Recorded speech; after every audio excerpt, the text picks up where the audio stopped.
قابل صدر محفل و معزز سامعین کرام و ججز صاحبان اور اس وجہ مہمانان خصوصی اور ہمارے عزیز ساتھیوں، السلام علیکم ورحمۃ اللہ وبرکاتہ۔ میں چاہت خاتون کلاس 12ویں کی طالبہ MDT اسلامیہ +2 اسکول کٹیہار میں زیر تعلیم ہوں۔ صدر عالی وقار، میری سعادت مندی و خوش نصیبی ہے کہ آج کے اس پروگرام میں مجھے لفظ گشائی کا موقع ملا ہے۔ آج میری گفتگو کا موضوع ہے اردو زبان کی اہمیت۔ حضرات گرامی، میں دان دہلوی کے اس شعر سے اپنے کلام کا آغاز کرنا چاہتی ہوں۔ اردو ہے جس کا نام ہمیں جانتے ہیں داد، اردو ہے جس کا نام ہمیں جانتے ہیں داد، سارے جہاں میں دھوم ہماری زبان کی ہے۔ حضرات سامعین کرام، زبان خیالات کی ترسیل کا ذریعہ ہے اور یہ ایک تہذیبی اور سماجی ضرورت ہے۔ زبان کا تعلق علم شوتیات، علم عمرانیات، علم طبیعت، علم تاریخ اور علم جغرافیہ سے ہے۔ زبان انسان کو حیوان سے ممیز کرتی ہے۔ زبان سے انسان کی علمی، اخلاقی، تہذیبی تشخص کا تعین ہوتا ہے۔ الغرض انسان کے معافی ضمیر کے اظہار کے ذریعہ کا نام زبان ہے۔ زبان انسان کو حیوان سے ممیز کرتی ہے۔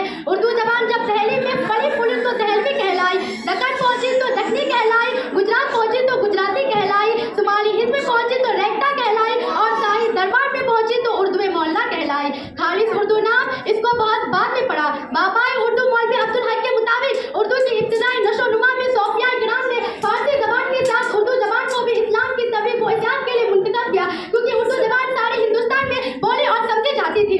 امیر خسرو نے بچوں کے ادب پر پہلی اردو کتاب تھالی کے بارے لکھی، جو رفتہ رفتہ اس زبان میں فکر و فن کی گہرائی پیدا ہو گئی۔ سید سلیمان ندوی کے مطابق اردو زبان کا پیدا ہونا کسی ایک قوم یا قوت کا کام نہیں، بلکہ یہ مختلف قوموں اور زبانوں کے میل جل کا ناگزیر اور لازمی نتیجہ ہے۔ ہندوستان بھر میں اردو زبان کا اندازہ اس بات سے بھی لگایا جا سکتا ہے کہ انگریزوں نے اپنے اہنکاروں کو اردو زبان سکھانے کے لیے 1820 عیسوی میں لندن میں ایک کالج ادارۃ الترقیہ قائم کیا اور دہلی میں دلی کالج اور 1800 عیسوی میں فورٹ ولیم کالج کلکتہ کا قیام بھی اسی گرد و گاہ سے عمل میں لایا گیا تھا۔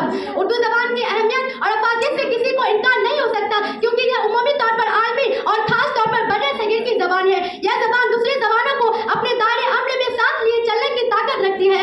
اردو زبان کی دائرے اور عمل میں ساتھ لیے چلنے کی طاقت رکھتی ہے۔ جموں کشمیر میں مہاراجہ غلام سنگھ کے زمانہ سے ہی اردو زبان کو تقویت ملنا شروع ہو گیا تھا۔ 1938 میں اسے سرکاری زبان کا درجہ دیا گیا۔ ریاست کا پہلا اردو اخبار رنویر صاحب 1924 میں جموں سے، جبکہ کشمیر کا پہلا اردو اخبار وطشتہ 1932 میں شائع ہوا۔ اردو زبان کی اہمیت اور افادیت کے بارے میں سبھی کے اعظم اٹل بہاری واجپئی فرماتے ہیں کہ اردو ایک تہذیبی زبان ہے، اس کو برقرار رکھنا چاہیے۔ میں اپنے